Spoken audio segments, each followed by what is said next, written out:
As imagens se repetem com assustadora frequência.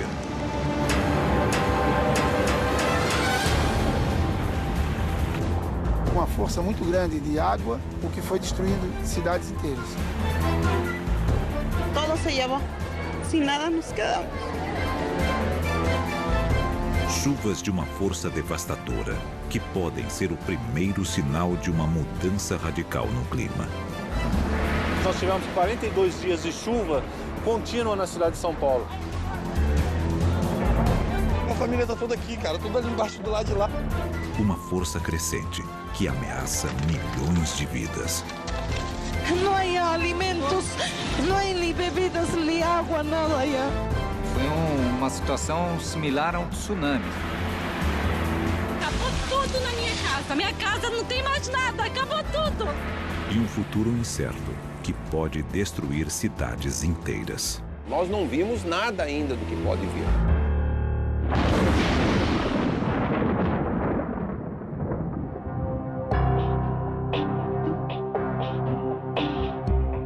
Santa Catarina, sul do Brasil. Uma região de belas praias e também de fortes tempestades.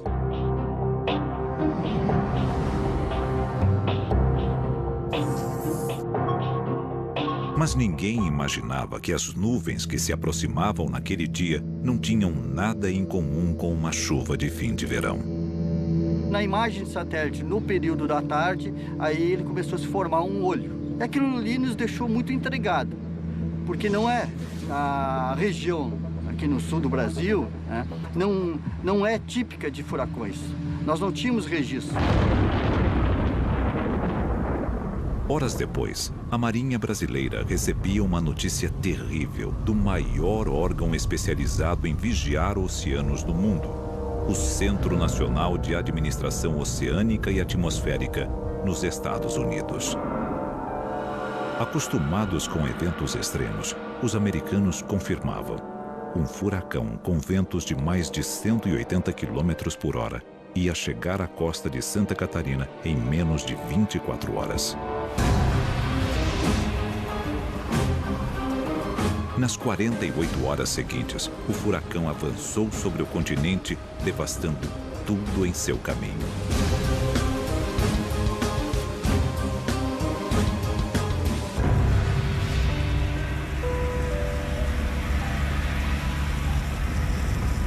A catástrofe atingiu 21 cidades, deixando mais de 500 feridos e um prejuízo superior a 800 milhões de reais. Terrível, pavoroso mesmo, né?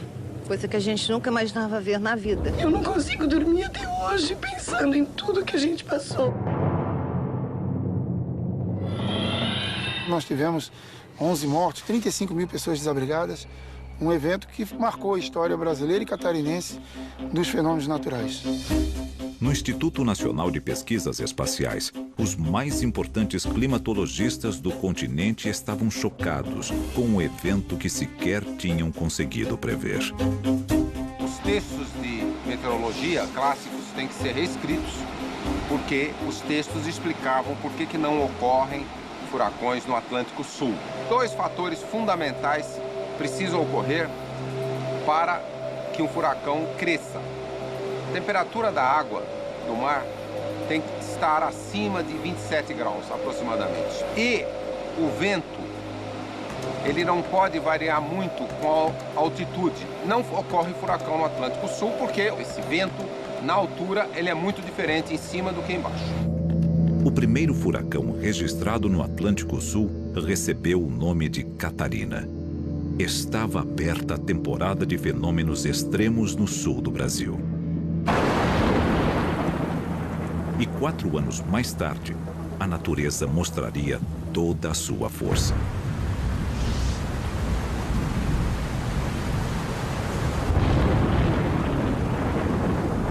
Depois de meses de chuvas incessantes, as autoridades de Santa Catarina começavam a se preparar para o pior. As chuvas já vinham acontecendo já desde o período de setembro, outubro e novembro, mas ele justamente nesse período se intensificou bastante. E a chuva ultrapassaria todos os recordes já registrados na região. No final de novembro de 2008, em um único dia, choveu o equivalente a 2 meses.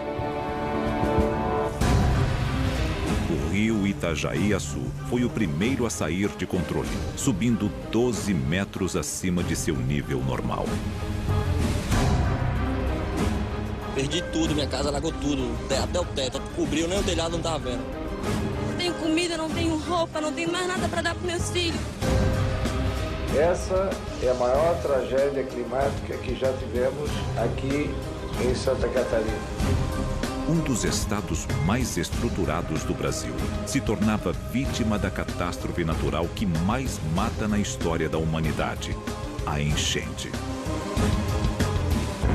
Foi um sistema de alta pressão que ficou estacionado em cima do Atlântico e a parte superior desse sistema que girava no sentido anti-horário estava alimentando de umidade por muitos dias diretamente ar úmido do oceano, vale do rio Itajaí. Direto. Quase uma esteira transportadora de umidade. Se ele desviasse um pouquinho, se o vento tivesse um pouquinho, ia chover no sul do estado de São Paulo. Se fosse um pouquinho para lá, ia chover em outras partes de Santa Catarina. E talvez o efeito não fosse tão devastador, porque não tinha um anteparo de uma serra canalizando tudo num rio. Mas o maior perigo não estava às margens do rio, e sim nas encostas.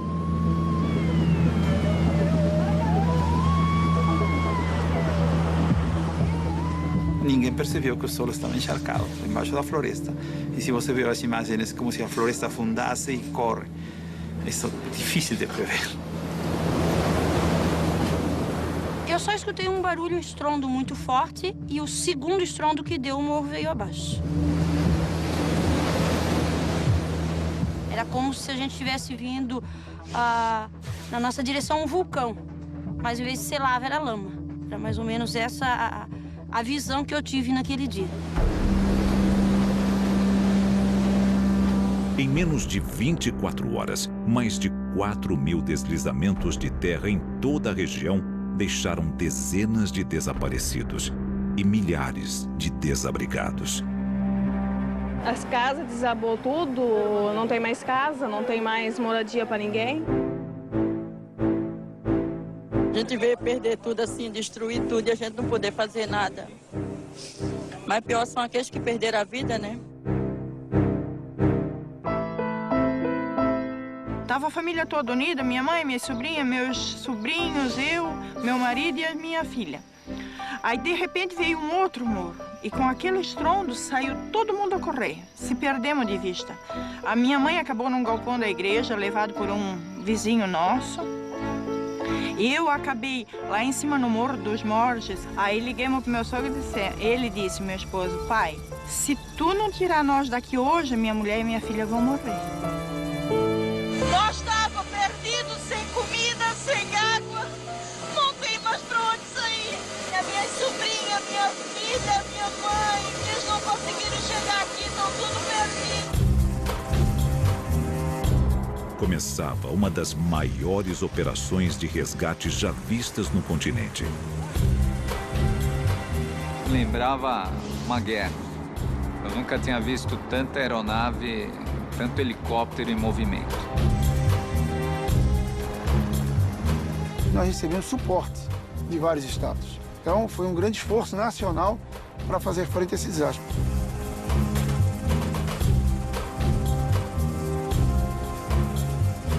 Santa Catarina tinha sido vítima de uma das maiores tragédias na história recente do Brasil. 63 cidades em situação de emergência. 78.000 desabrigados e 135 mortos.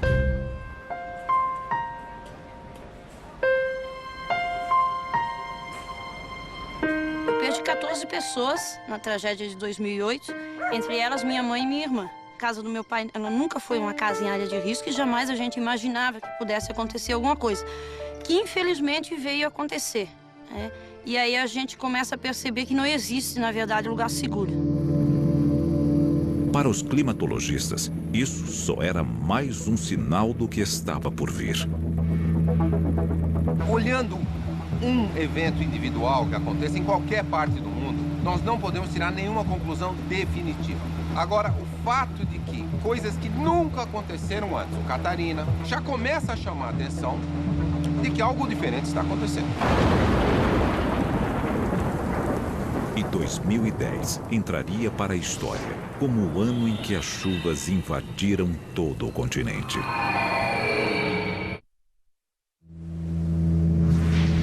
Férias de verão.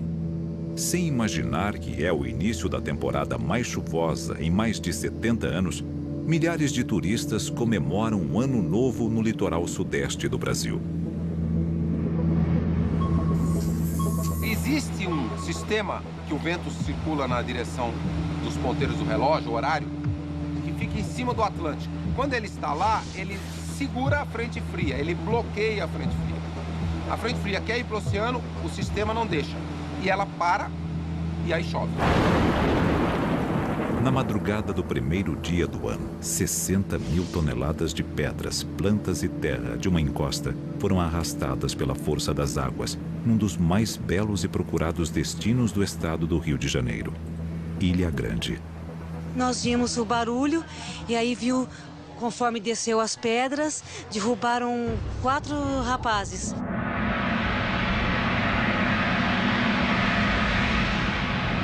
No caminho dessa avalanche letal estavam 7 casas e uma pousada lotada de hóspedes. Você não deve ter nem tempo de pensar o que fazer. Porque quando a gente vai encontrando, né, as pessoas soterradas, a gente tem mais ou menos uma noção do que aconteceu naquele primeiro momento ali. E elas faleceram sem saber que foram soterradas. Minha filha, o meu neto e o meu genro. Meu irmão, a minha neta, a minha cunhada, sobrinho, tudo. Meu filho e a minha irmã também. Ai, meu Deus, eu não sei o que vai ser de mim. Para o grupo de resgate, só restava tentar localizar cada um dos 32 corpos soterrados. Tem uma provável vítima ali atrás, onde nós encontramos aquela primeira que foi muito difícil nós retirar. O resgate que mais me deixou emocionado lá na Ilha Grande foi a família de São Paulo que foi para passar o ano novo lá. Quando a gente encontrou, né, essa casa, a gente encontrou essas pessoas reunidas. Do grupo de 17 amigos, 4 sobreviveram. Nos dias que se seguiram, a chuva avançaria para outras regiões que também ficaram marcadas pela força das águas.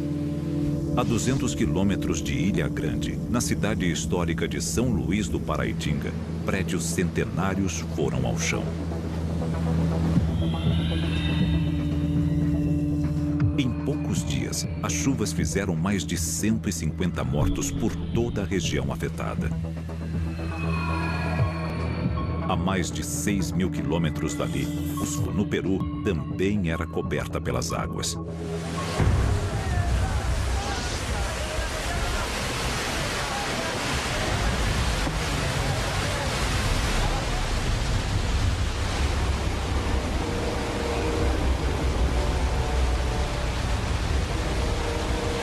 Na região dos Andes, toda essa região é estação chuvosa. O que aconteceu foi, nessa época choveu muito, em excesso, e se produziram enchentes que destruíram a linha a trilha do ferrocarril, aquele que vai para Machu Picchu. Uma turista argentina e seu guia morreram em um deslizamento de terra na trilha que liga a cidade à histórica Machu Picchu.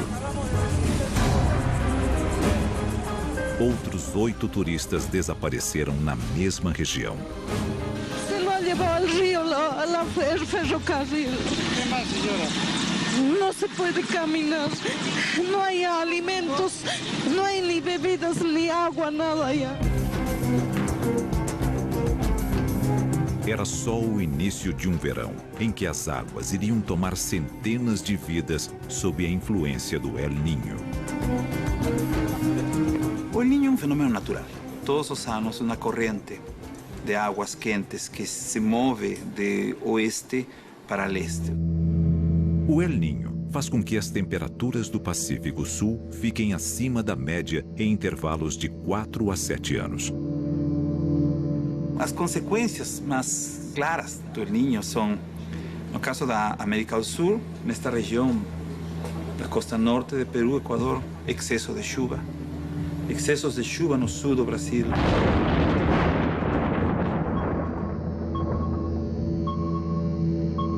E as águas já tinham um novo destino: São Paulo, a maior cidade da América do Sul.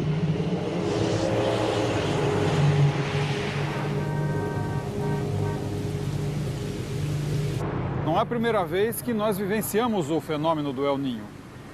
Agora, o que aconteceu nesse verão aqui no estado de São Paulo foi uma coisa que superou todas as marcas. Pelo menos se nós formos buscar aí nos últimos 70 anos, nós tivemos locais aí que choveram 3 vezes mais a maior marca que nós tínhamos nesses últimos 70 anos. Na megacidade, uma quebra de recordes é sinônimo de tragédia. Nós temos uma área impermeabilizada muito grande na cidade de São Paulo e isso contribui muito com que o volume de água chegue a uma velocidade muito grande para a calha dos grandes rios, não comportando esse volume todo.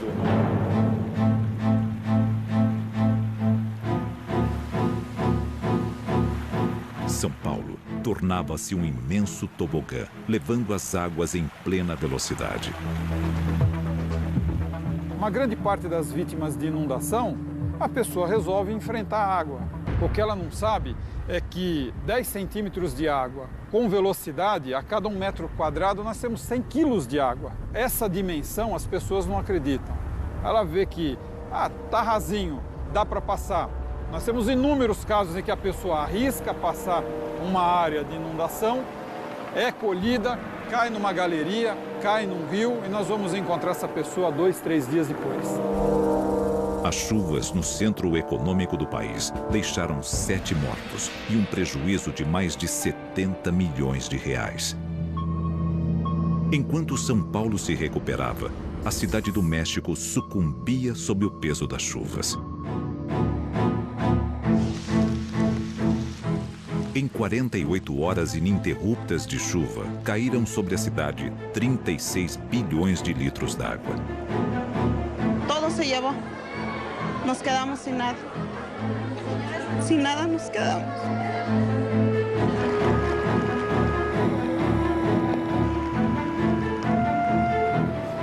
Acá lo que estamos sufriendo es una lluvia atípica en toda la ciudad. Desde el martes pasado han caído alrededor de 30 millones de metros cúbicos de agua. A chuva não só atingiu a capital, como outros 7 estados.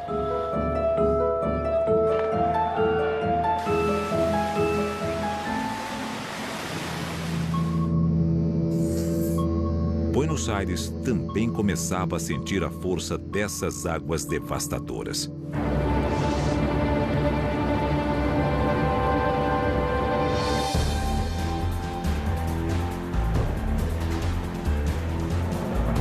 Na capital argentina, em apenas 1 hora, a quantidade de chuva chegou a 78% do total previsto para todo o mês.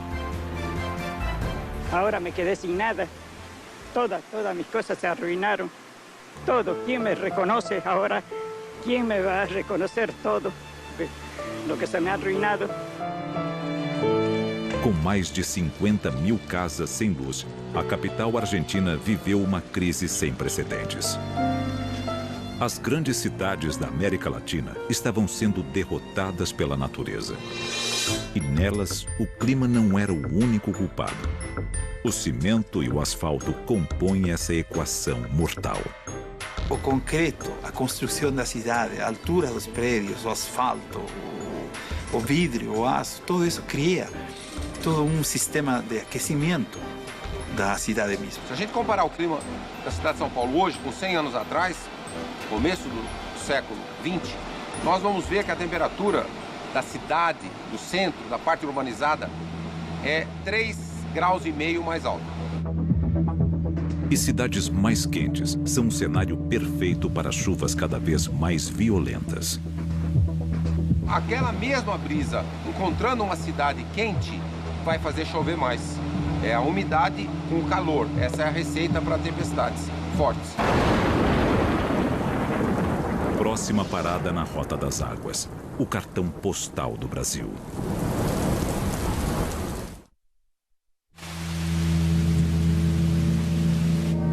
Uma chuva torrencial pega de surpresa os moradores do Rio de Janeiro, no Brasil.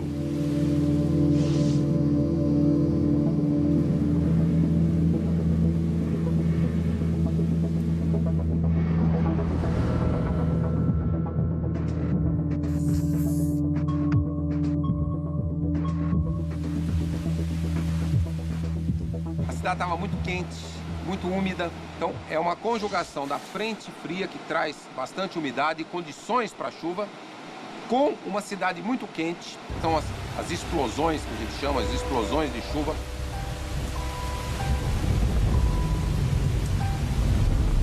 As cenas de caos se repetem. Carros arrastados pelas águas, casas alagadas, centenas de pessoas sendo resgatadas em botes. Acabou tudo na minha casa. Minha casa não tem mais nada. Acabou tudo.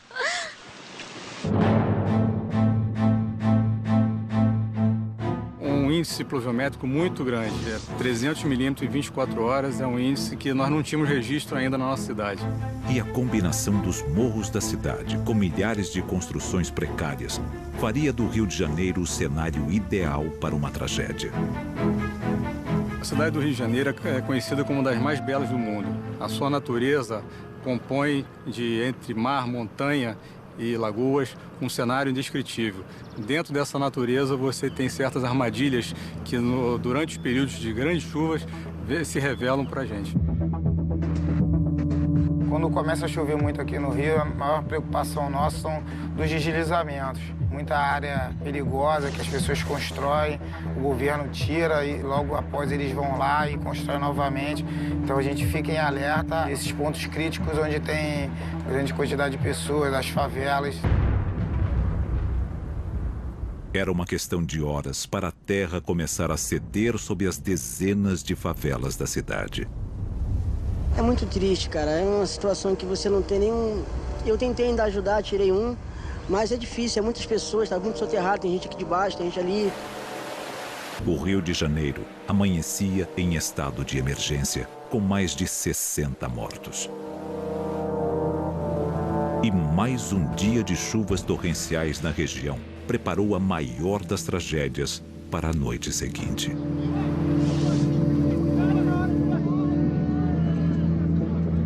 Em Niterói, cidade vizinha ao Rio de Janeiro, começava outro pesadelo.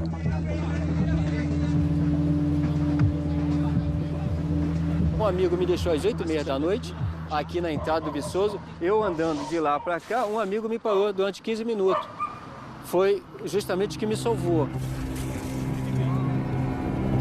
Em segundos, uma cratera havia se aberto, engolindo 50 casas.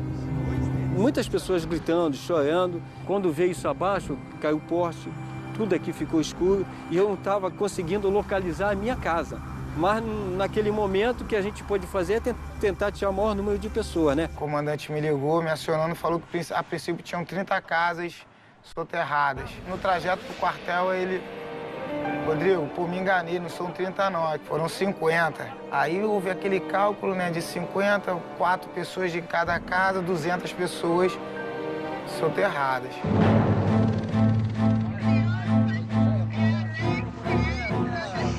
Ai, meu Deus do céu, o que é isso? Minha família tá toda aqui, cara, toda ali embaixo do lado de lá.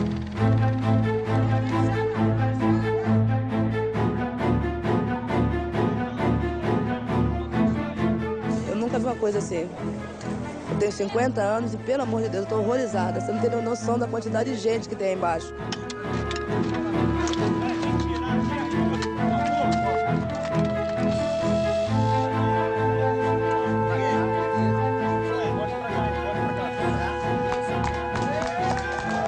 Algumas pessoas, eu, Carlos e outras pessoas, moradores, mostrando aos bombeiros aonde existia a casa, porque na realidade eles entraram em parafuso, porque eles estavam em cima, cavando, mas ao mesmo tempo sempre contavam um corpo, alguém ferido, alguém machucado. Nessa direção tem uma família aí, ó, tem com 2 caras aqui. Aqui na realidade nós esticamos muitos corpos, mais de 50 corpos com vida.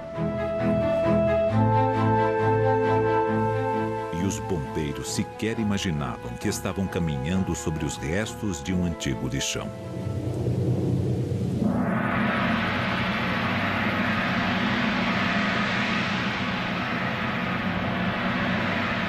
Quando amanheceu o dia que a gente teve a noção de que do tamanho, né, da catástrofe, da tragédia, e de que aquele local ali estava todo contaminado. Ali era um lixão, ninguém sabia que aquilo ali era um lixão. Isso aqui é totalmente pavimentado. Você não via isso como um lixão. Poucas pessoas, porque é lógico, você acha que se as pessoas assim soubessem que isso pudesse vir a acontecer, viam aqui? De forma nenhuma. Em apenas 4 dias, a chuva na Cidade Maravilhosa deixou 329 mortos e mais de 68 mil desabrigados. O retrato trágico da combinação de uma situação urbana precária com mudanças climáticas cada vez mais intensas. A cidade não buscou convivência ou adaptação a essas mudanças que já aconteceram. A cidade se acomodou, sofre com essa intensificação dos eventos extremos, com as chuvas muito intensas, com as inundações, com os deslizamentos em costas, com todos os problemas, e não houve até o momento praticamente nenhuma medida de adaptação. E as chuvas estavam prontas para atacar uma região ainda mais vulnerável.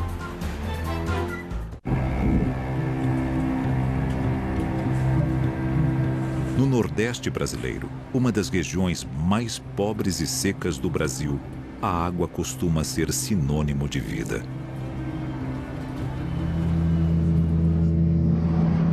Mas em junho de 2010, a região foi inundada por águas destruidoras.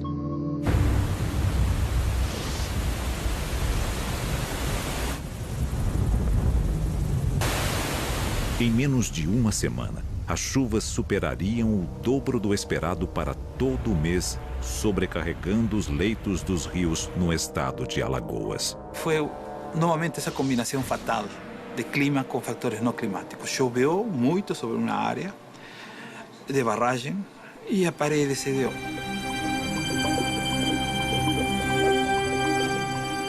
Dezenas de cidades seriam invadidas pelas águas em segundos. Quando a casa que a gente estava caiu, a gente foi levado. Ele só estava assim comigo e essa mão aqui, segurando de galho em galho.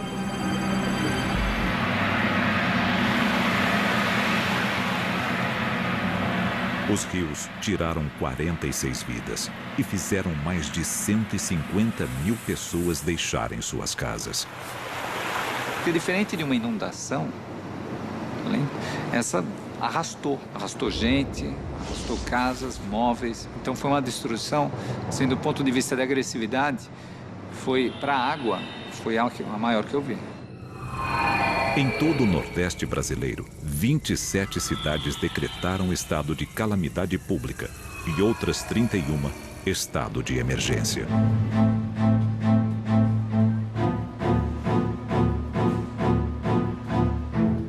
Acabou nossa cidade, acabou nossos sonhos, nossos filhos, tudo. Acabou. Foi uma situação similar a um tsunami. Você fala que é absurdo. Não, foi parecido.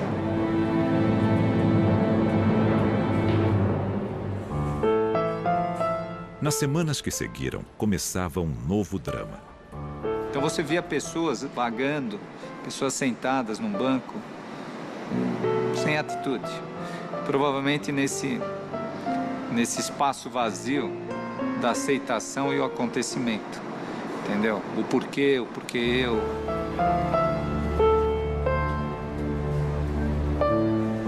Eu tô com problema de depressão, não dormi mais de sexta-feira pra cá, não tô me alimentando. Eu tô sonhando porque as minhas tudo não é tanto que eu tinha. É saber que eu vou começar tudo de novo e não sei como, por onde começar. E essa pessoa não come, não hidrata, não toma as medicações, né? E acabam surgindo os problemas. E o maior perigo estava novamente na água. Você começava a ter, assim, a situação de animais mortos, né? Perda de água, disponibilidade de água não contaminada. A questão da higiene, sanitários, porque o pessoal ficou sem vasos, né? A questão da alimentação. Você podia ter dinheiro, mas você não tem onde comprar. Em pouco tempo, apareceriam os primeiros casos de leptospirose, uma doença que tem como principal hóspede ratos de esgoto. Quando as águas da enchente lavam as ruas, a urina do animal é levada junto, contaminando tudo com a doença. A leptospirose pode ser transmitida por contato da pele com materiais contaminados como a água, como lama. Essa pessoa, às vezes, demora 2, 3 semanas para manifestar alguns sintomas, né? E podem ser gravíssimos, podem levar ao comprometimento do sistema urinário. A pessoa pode adoecer de formas graves, às vezes morrer por causa da doença. Mas nenhuma ameaça é pior do que a cólera. Transmitida por águas contaminadas, ela causa diarreias extremas e, se não tratada, leva à morte em 50% dos casos. A cólera é uma das doenças mais temidas assim, em todo o mundo, porque ela pode matar uma pessoa em 1 dia, 2 dias. Uma epidemia da doença poderia matar milhares. Nós temos 30 milhões de brasileiros na ponta extrema da vulnerabilidade às mudanças climáticas. Essas populações já são muito vulneráveis hoje. Há que haver redes de proteção social e há que haver realocação, tirando as pessoas das áreas de risco. Enquanto as autoridades tentavam controlar a situação no Nordeste do Brasil, climatologistas analisavam as causas da catástrofe. O Atlântico, aqui próximo à costa do Brasil, Atlântico Sul, ele estava entre 0,5 grau e 1 grau mais quente. O oceano mais quente evapora mais água, coloca mais água na atmosfera, coloca mais vapor d'água na atmosfera e o vapor d'água é o grande combustível das chuvas e, por ser o combustível das chuvas, é o combustível de tudo extremo que a gente vê. Se o aumento de 1 grau na temperatura média dos oceanos pode estar entre as causas de tanta destruição, as previsões para o futuro são assustadoras.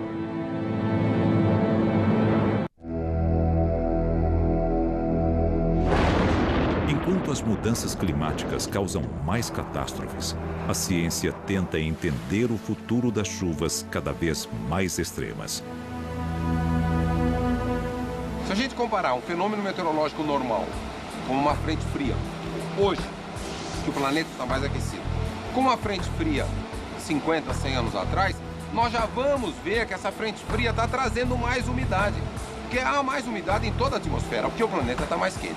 A evaporação passa a ser mais rápida, os transportes de umidade mais rápidos. Em um planeta mais quente, esse tipo de fenômenos originaria eventos extremos mais fortes. Não só furacões, mas também chuvas intensas aqui na região do sul do Brasil, por exemplo.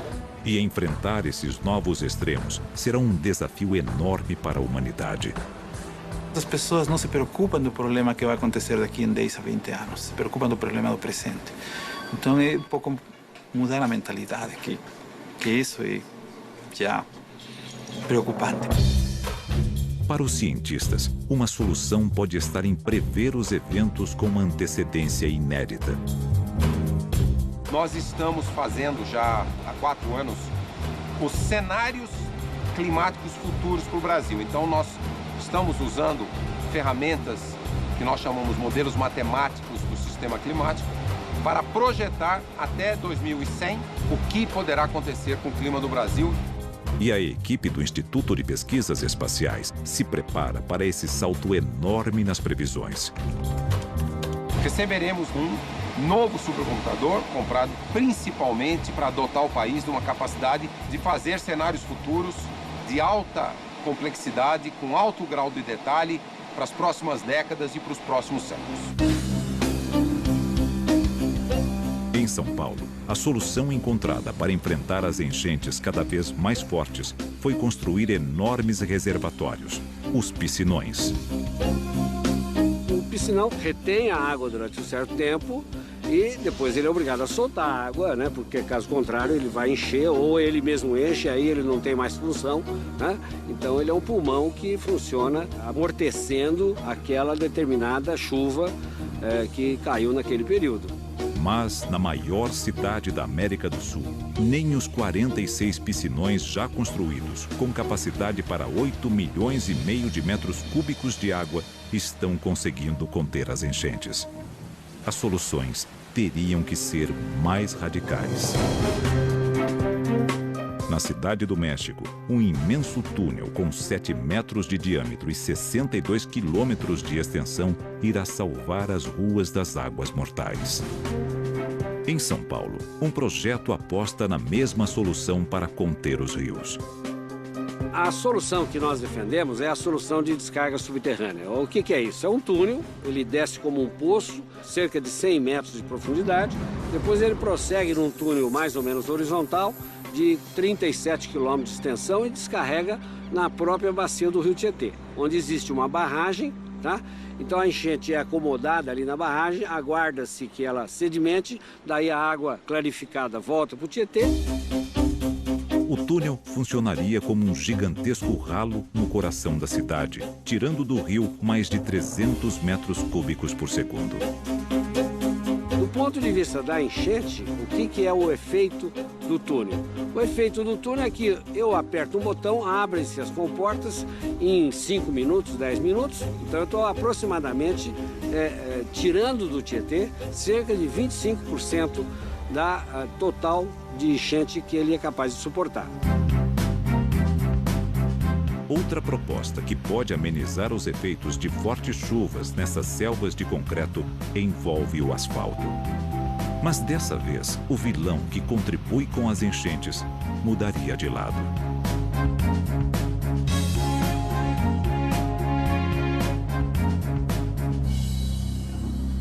Esse revestimento é um asfalto poroso, muito poroso, que permite a rápida absorção da água da chuva. Ela vai atravessar essa camada de revestimento e ficar armazenada na base de pedras que fica aqui debaixo. E na parte inferior dessa base nós temos um dreno que permite que essa água saia lentamente e aí vá para as galerias de drenagem. O sistema poderia evitar dezenas de enchentes. As chuvas muito intensas, ao penetrar na base permeável do pavimento, ela fica armazenada e dias depois é que ela está saindo para o sistema de drenagem. Isso faz com que nós reduzamos o impacto da impermeabilização.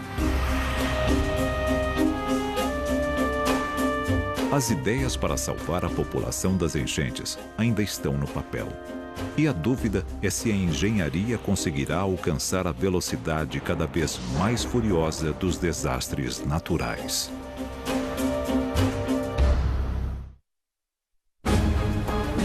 Entre 2008 e 2010, cidades da América Latina sucumbiram à força das águas. Centenas de mortes, milhares de desabrigados e bilhões em prejuízos materiais. Nós estamos muito no limiar dessa transição. Nós não vimos nada ainda do que pode vir. Nós estamos porque essa mudança dessas características de acontecerem extremos climáticos mais vezes, ela é ainda muito sutil. Não é uma coisa que a gente enxergue em todos os dados, mas todos os sinais apontam nessa direção. E a imagem do futuro pode ser o imprevisível clima das grandes cidades. Se alguém quiser saber o que é mudança climática, olha o clima de São Paulo 100 anos atrás e compara com o de hoje, para saber o que nós devemos esperar para o planeta e para o resto do Brasil. As previsões são ainda mais preocupantes. Mesmo que a gente conseguisse reduzir as emissões dos gases de efeito estufa, não haveria mais possibilidade de mudar o clima nas próximas 2 décadas. Com certeza, o clima continuaria a aquecer, os eventos extremos ficariam mais frequentes, mais intensos. Na escala de 100 anos, sim. Se nós controlarmos as emissões nas próximas décadas, nós teremos 1 grau de mudança climática. Se nós não controlarmos as emissões, nós teremos 2 a 3 vezes mais mudança climática. Uma coisa é clara: a maioria das sociedades não está preparada para eventos tão extremos.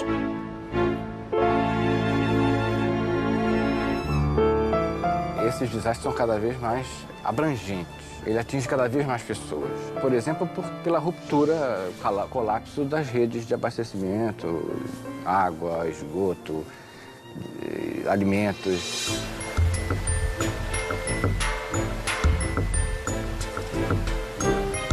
O clima já mudou tanto que dificilmente vai ser como foi. Então aí vem a adaptação. Essas pessoas têm que se adaptar ou migrar.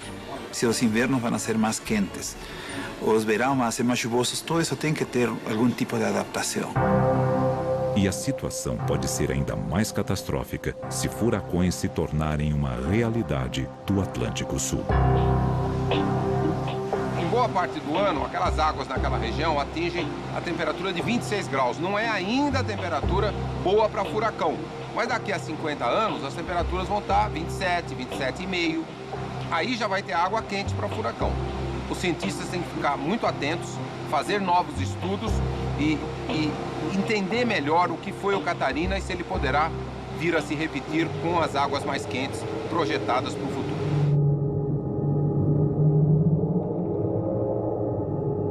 Justo nesse momento, Hadley Center, que é o centro meteorológico inglês, eles mostraram umas rodadas, experimentos que eles tinham feito e mostravam que na região sul do Brasil, incluindo a costa de Santa Catarina, eram regiões onde no futuro se poderia ter mais furacões.